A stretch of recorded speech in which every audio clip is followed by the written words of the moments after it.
زرش کی اس جذباتیت اور طاہرہ بیگم کے اس رویے سے سمان احمد بہت ڈسٹرب ہو چکا تھا۔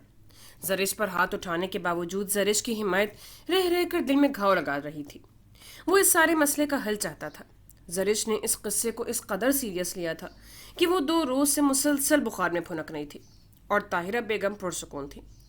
زبالیہ بھابھی کو حیرت ہو رہی تھی کہ یہ کیسی ماں ہے جو بہو اور بیٹے کو اذیت دے کر پرسکون ہے۔ انہوں نے عثمان اور سمان دونوں کو چپ چاپ دیکھ کر خود ہی ہمت کی تھی۔ کراچی فون کر کے انہوں نے سعید احمد کو ساری صورتحال بتا دی تھی اور سعید احمد اگلے ہی دن پہلی فلائٹ سے اسلام آباد چلے آئے تھے۔ آتے ہی انہوں نے طاہرہ بیگم کے ساتھ ساتھ فرح اور علی دونوں کو بھی روانگی کا حکم نامہ سنایا دیا تھا۔ طاہرہ بیگم نے بولنا چاہا مگر ان کے 2 ٹوک انداز نے انہیں خاموش کروا دیا تھا۔ شام کی فلائٹ سے وہ لوگ روانہ ہوئے تو زباریہ بھابھی نے طاہرہ بیگم کے چلے جانے پر سکون کا سانس لیا تھا، ورنہ ان کی موجودگی تو مسلسل ڈپریشن کا ہی سبب بنی ہوئی تھی۔ پچھلے 2 دنوں کی نسبت زرش کا بخار آج قدرے کم تھا۔ بھابھی کے بار بار ٹوکنے پر وہ آج کمرے سے باہر ان کے ساتھ کچن میں دکھائی دے رہی تھی۔ عثمان اور سمان لاؤنج میں بیٹھے ٹی وی دیکھ رہے تھے۔ سمان کے ساتھ تمہاری ناراضگی چل رہی ہے؟ شام کے وقت کھانا اگر وہ گھر میں ہو تو خود ہی بناتی تھی۔ زرش نے انہیں صرف دیکھا۔ اسے چھتر پارک والا واقعہ یاد آ گیا۔ اسے اپنا گال سنسناتا سا محسوس ہوا۔ سمان اس سے ناراض تھا اور وہ اس سے پچھلے 2 دن سے مسلسل کمرے میں بند تھے، اور سمان احمد کو جیسے کوئی پرواہ ہی نہ تھی۔ ایک دم خیال آنے پر اس کا دل بھر آیا۔ میری کسی سے کوئی ناراضگی نہیں چل رہی۔ بڑا ناراض لہجہ تھا۔ بابی کو ہنسی آ گئی۔ صلح کرا دوں؟ ان کا انداز معنی خیز تھا۔ وہ سرخ پڑ گئی۔ مجھے نہیں کرنی صلح۔ تو پھر ٹھیک کیسے ہوگی؟ بخار تو اتر نہیں رہا تمہارا۔ میری ڈاکٹری بھی ضائع کر رہی ہو تم۔ اور ہاں، کب تک ایسے ہی رہنے کا ارادہ ہے؟ سمان بیچارہ شریف سا بندہ ہے، بہت زیادہ نہیں آزما رہی ہیں تم اسے؟ بھابی، 1 کپ چائے کا مل جائے گا؟ سمان کی آواز پر آرام سے کرسی پر بیٹھی زرش ایک دم اچھلی تھی۔ گھبرا کر سمان کو دیکھا۔ وہی سنجیدہ انداز تھا۔ پتہ نہیں کچھ سنا بھی تھا یا نہیں۔ اس نے گھبراہٹ کو بھابھی کو دیکھا۔ وہ اپنی ہنسی روک رہی تھی۔ ضرور ملے گی۔ تمہاری یہ بیگم صاحبہ کس مرض کی دوا ہیں؟ ابھی بنا کر دیتی ہے، تم بیٹھو تو۔ انہوں نے شرارت سے دونوں کو دیکھتے ہوئے کہا۔ زرش نے انہیں گھورا۔ نہیں، سر میں درد ہو رہا ہے، لاؤنج میں ہوں، ادھر ہی بھجوا دیجیے گا۔ سمان کہہ کر چلا بھی گیا تو زرش نے غصے سے بھابھی کو دیکھا۔ زرش کو اچھی طرح اندازہ ہو گیا کہ بھابھی کا موڈ آج اسے بخشنے والا نہیں ہے۔ اس سے خاموشی سے چائے بنانے میں ہی عافیت سمجھی تھی۔ وہ چائے بنا کر اور ساتھ میں ٹیبلٹ لے کر لاؤنج میں پہنچی تو سمان وہاں نہیں تھا، اپنے کمرے میں گیا ہے۔ عثمان بھائی کے بتانے پر وہ کمرے میں چلی آئی تھی۔ سمان اسٹڈی ٹیبل کے سامنے بیٹھا کوئی فائل کھولے مصروف تھا۔ کمپیوٹر چل رہا تھا۔ یہ چائے، سمان نے ایک نظر اسے دیکھا۔ پچھلے 2 دن کے بخار نے اس کے چہرے پر خاصا اثر ڈالا تھا۔ چہرہ زرد زرد سا ہو رہا تھا۔ وہ ٹیبل پر چائے رکھ کر پلٹی تو سمان نے پکار لیا۔ زرش رکو۔ اس نے پلٹ کر سمان کو دیکھا۔ سمان اس کے بجائے کمپیوٹر اسکرین کو دیکھ رہا تھا۔ کل صبح کی فلائٹ سے تم میرے ساتھ چل رہی ہو۔ وہاں مجھے 1-2 دن ضروری کام ہے، پھر میں فری ہوں گا۔ تم اپنی پیکنگ کر لو۔ 1 ہفتے ٹھہرنے کا ارادہ ہے۔ یوں سمجھ لو چند دن آؤٹنگ کا پروگرام ہے۔ اسکرین سے نظریں ہٹا کر سمان نے اسے دیکھا تو وہ فوراً نظریں جھکا گئی۔ سمان احمد کے اس پروگرام نے اچھی خاصی حیرت سے دوچار کیا تھا۔ میرا جانا اتنا ضروری تو نہیں؟ وہ پلٹ کر آگے بڑھی تو سمان نے ایک دم اسے ٹوک دیا۔ میں تم سے کوئی رائے نہیں مانگ رہا۔ میں فائنل کر چکا ہوں، ٹکٹس کنفرم ہیں۔ تم تیاری کر لو، اور ہاں، تم ایڈمیشن کا سوچ چکی ہوگی کہ کہاں لینا ہے۔ انسٹیٹیوٹ کا کنفرم کر لو۔ جہاں بھی لینا ہے فیصلہ کر لو، انفارمیشن مل جائے گی۔ انسٹیٹیوٹ میں جا کر کنفرم کر لینا۔ ٹیسٹ وغیرہ کا شیڈیول بھی دیکھ لینا۔ رزلٹ آنے تک ٹیسٹ کا مسئلہ تو حل ہو چکا ہوگا۔ اس نے خاموشی سے سمان احمد کے سنجیدہ انداز کو دیکھا تھا۔ اور اگر ماما وغیرہ نے وہاں ایڈمیشن کے لیے اعتراض کیا تو؟ تم ان کے پاس نہیں، میرے پاس ہو۔ جب مجھے اعتراض نہیں تو میرا نہیں خیال کہ وہ لوگ بھی اعتراض کریں۔ بخار اترا کہ نہیں؟ طبیعت کیسی ہے اب؟ اگرچہ گزشتہ 2 دنوں میں یہ ان کے درمیان پہلی گفتگو تھی تو سمان احمد نے طبیعت کے بارے میں بھی پہلی بار پوچھا تھا۔ زرش نے صرف خاموشی سے دیکھا، پلٹ کر باہر جانے کے بجائے الماری کی طرف بڑھائی۔ بتایا نہیں کیسی طبیعت ہے اب؟ چائے کا مگ اٹھا کر دوسرے ہاتھ سے ٹیبلٹ اٹھائی، پھر پوچھا۔ ٹھیک ہے۔ بخار اترا؟ جی۔ سمان نے بغور دیکھا تھا۔ اگر سمان نے خود سے اسے مخاطب نہیں کیا ہوتا تو اس سے بھی پہل نہیں کرنا تھی۔ سمان کو اگر اس کی جذباتیت پر غصہ تھا تو اسے بھی سمان کے ہاتھ اٹھانے پر اس کی طرف سے شاکی کر دیا تھا۔ بات سنو میری۔ الماری سے پیکنگ کے لیے کپڑوں کا انتخاب کرتی وہ رکی تھی۔ جی کہیے۔ ادھر آؤ۔ سمان کے بلاوے پر ٹھٹکی تھی۔ ابھی وہ اس مقام پر نہیں پہنچی تھی کہ سمان کی نگاہوں کے پیام کو سمجھ پاتی۔